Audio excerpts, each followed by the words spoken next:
Salut à tous, j'espère que vous allez très bien. Bienvenue dans cette vidéo, bienvenue sur Réussir en Belgique. Alors aujourd'hui, je vais te présenter deux stratégies que tu devrais mettre en place si tu souhaites faire une demande d'admission en master et l'obtenir afin de passer à l'étape de la demande de visa le plus tôt possible.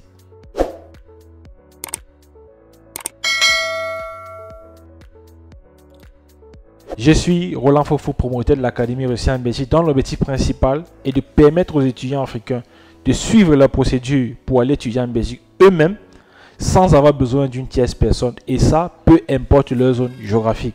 Tu peux être étudiant africain et tu résides dans ton pays de résidence, comme tu peux être étudiant africain et tu résides dans n'importe quel pays de l'Europe, de l'Amérique, de l'Asie, de l'Afrique, bref, partout dans le monde.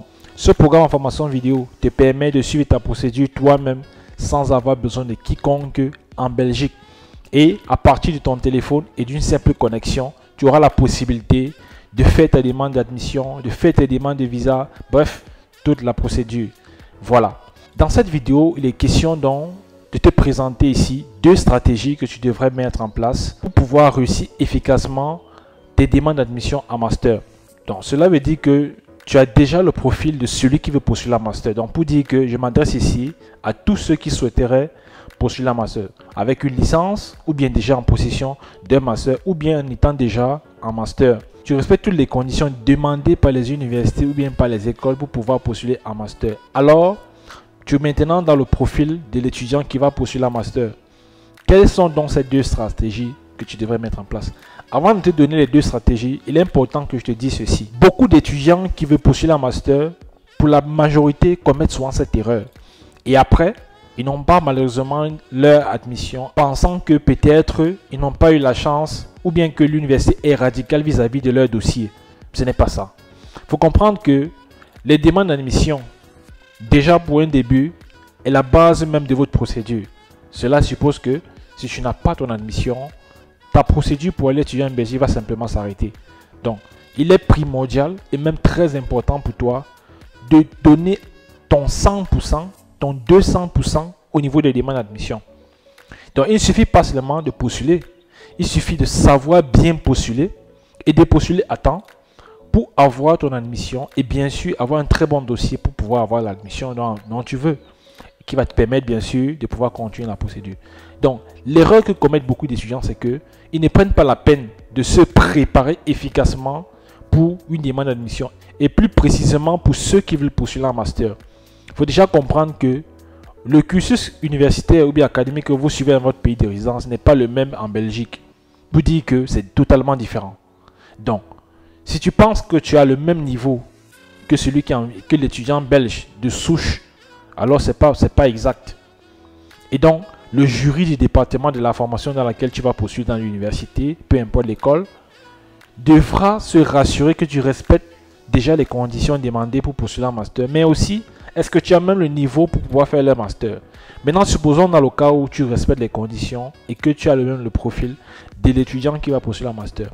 Quelles sont donc maintenant ces deux stratégies dont je te parle? La première stratégie, c'est que pour déjà les étudiants qui vont poursuivre dans les formations de sciences de gestion, des sciences de l'ingénieur, toutes les formations qui ont trait avec l'ingénierie ou bien la gestion, il est important que vous sachiez que pour la plupart de ces universités, on demande un test de niveau de langue. Ça peut être un niveau B2, ça peut être un niveau B1. Tout dépend de l'université ou de l'établissement. Donc, avec ce niveau de langue-là, qui peut être soit le niveau de langue en français ou un niveau de langue en anglais. Donc, tu dois déjà, si toi, tu veux postuler un master ou bien tu es en master, tu veux postuler un master, tu dois déjà te rassurer que l'école dans laquelle tu vas postuler, est-ce que dans les conditions d'admission, on me demande d'avoir un niveau d'anglais? Est-ce que dans cette université ou bien dans cet établissement, on me demande d'avoir un niveau de français? Est-ce qu'on me demande de justifier la preuve que moi j'ai suivi un parcours académique ou bien un parcours supérieur en français ou en anglais? Quel est le document requis ou bien quel est le document le plus simple que je peux donner pour pouvoir justifier cela? Il y a des types d'examens qu'on peut présenter avec un test de niveau de français. Tu peux te rapprocher par exemple de l'Institut français ou bien de toute autre institution légale sous couvert ou bien parrainé par l'Institut français qui délivre un type d'examen, qui délivre un examen de français. C'est vrai que parfois, même avec une preuve de l'établissement, ça veut dire que tu vas te rapprocher du service académique pour demander quel est le document ou bien présenter un document qui pourra justifier le fait que tu as exactement suivi un cours, une formation académique en français. Tu vas me dire que mais avec tous les relevés de notes et tous les diplômes que j'ai, c'est pas suffisant pour prouver que j'ai fait un cursus en français. Ce n'est pas suffisant malheureusement. Il le demande quand même. Et c'est vrai que le programme et tout vous montre comment tout parfois le fait et tout. Mais tu dois déjà te rapprocher du service administratif de ton établissement. Ça, c'est une manière pour moi de t'aider. Rapproche-toi et demande quelle est la mesure ou bien quelle est l'approche que tu dois utiliser pour pouvoir entrer en possession d'un document qui justifie que tu parles français. Dans la mesure où tu dois par exemple présenter un examen de type d'anglais, tu dois te rapprocher d'un centre de formation en anglais. Partout dans le monde, dans tous les pays, il y a des centres agréés aux examens ETS pour l'anglais. Que ce soit pour l'examen d'anglais, le TOEIC, le TOEFL, le ICE et tout ce qui va avec, il y a des centres agréés pour ça. Donc, la stratégie qu'il faut mettre en place, c'est quoi? Puisque tu sais que pour ta formation, il faut un test de niveau d'anglais, est-ce que ce que je te conseille de faire maintenant, c'est d'anticiper? C'est de commencer déjà, aller déjà t'inscrire dans un centre de formation et déjà suivre des cours d'anglais, te préparer à cet examen pour que, au moment des demandes d'admission, que ces documents ou bien que la preuve que tu suis un parcours, que tu suis une formation, des tests d'anglais ou de français, puisse faire partie des documents pour les demandes d'admission. Et c'est vrai, les universités parfois vous laissent le temps d'introduire même la preuve que tu suis des cours et après de pouvoir mettre l'attestation définitive à la réussite à cet examen d'anglais ou de français. Donc, je te demande d'anticiper, toi qui veux postuler un master, sachant bien sûr que dans les documents de demande d'admission en master, il te faudra justifier avec un test de niveau d'anglais ou de français. Donc, commence à le faire maintenant. Cherche déjà le centre agréé pour ça. Cherche l'institution qui peut t'aider à faire cela et passe à l'action et prépare-toi déjà pour le test de niveau d'anglais ou de français. La deuxième stratégie que tu dois faire, si bien sûr tu dois poursuivre en master, c'est déjà de savoir est-ce que la formation que je vais faire est une formation où on me demande forcément de faire un examen d'admission. Si tu dois faire un examen d'admission, ce n'est pas au moment des demandes d'admission que tu dois commencer à te préparer pour les examens d'admission. Si tu sais que la formation dans laquelle tu vas postuler, il y a un examen d'admission à faire, va déjà sur le site de l'établissement, essaie de te renseigner sur les anciens examens qui ont été faits précédemment. Quels sont les examens qui ont été faits? Quelles sont les épreuves qui ont été faites? Quels sont les types de questions qu'on pose? Quels sont les types d'exercices ou les types de... les questions qui reviennent souvent le plus et dont tu peux déjà te préparer. Donc, va voir sur le site d'établissement les anciens examens. Il y a parfois même des anciens sujets. Tu récupères ça, tu te prépares déjà à cet examen d'admission. Maintenant, tu le fais maintenant. N'attends pas la période des admissions pour le faire. Si on a dit mathématiques, physique, par exemple, sciences, etc., ce n'est pas à ce moment que tu vas te préparer. Commence à te préparer à l'avance et tu verras que au moment, quand tu auras l'admission et tout, tu seras prêt pour candidater et bien sûr, pour arriver sur le territoire, composer cet examen et bien sûr de réussir. Donc, ça, ce sont les deux stratégies. 1. Te rassurer qu'il y a l'examen d'anglais ou de français, donc tu vas te préparer déjà à l'avance. C'est-à-dire maintenant, tu cherches un centre, une institution qui fait ce type de langue ou ce type de formation et tu t'inscris pour maintenant et après justifier avec une preuve. Et la deuxième stratégie, c'est de te préparer. Sachant que, est-ce que la formation que je vais faire requiert de faire un examen d'admission? Si c'est le cas, alors tu te formes, te prépares maintenant pour que le moment venu, tu sois prêt pour pouvoir composer paisiblement et parfaitement ton examen d'admission. Donc, voilà les deux stratégies. Bien sûr, pour ceux qui vont postuler en master. Les demandes d'admission ne sont pas difficiles. Il faut être capable de constituer un très bon dossier et bien sûr de postuler à temps. Parce que les demandes d'admission, ça se joue sur la durée.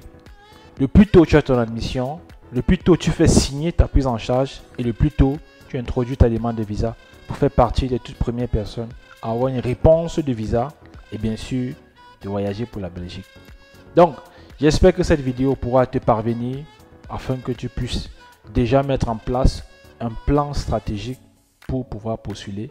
J'espère que à partir de cette vidéo, tu sauras que pour les demandes d'admission, dans le cas où il te faut par exemple justifier avec un examen d'anglais ou de français, tu devras déjà aller t'inscrire dans un centre ou bien dans une institution qui peut te permettre d'avoir ce niveau d'anglais ou bien cet examen d'anglais ou bien de français. Et aussi de savoir que tu pourras te préparer efficacement pour un examen d'admission dans une université pour une formation par exemple d'ingénieur ou de gestion, parce qu'il y a la plupart qui demandent cela. Donc je te dis merci d'avoir regardé cette vidéo, et il est important de noter aussi que le programme en formation vidéo dont on vous parle, il faut que vous compreniez le sens. Ce programme a pour objectif de t'aider à faire ta procédure toi-même sans passer par une tierce personne. Ça veut dire quoi? Tu n'as peut-être pas quelqu'un en Belgique, tu n'as personne en Europe et tu veux faire ta procédure pour aller étudier en Belgique. Nous, on te donne la possibilité de faire ta procédure depuis où tu résides, peu importe le pays.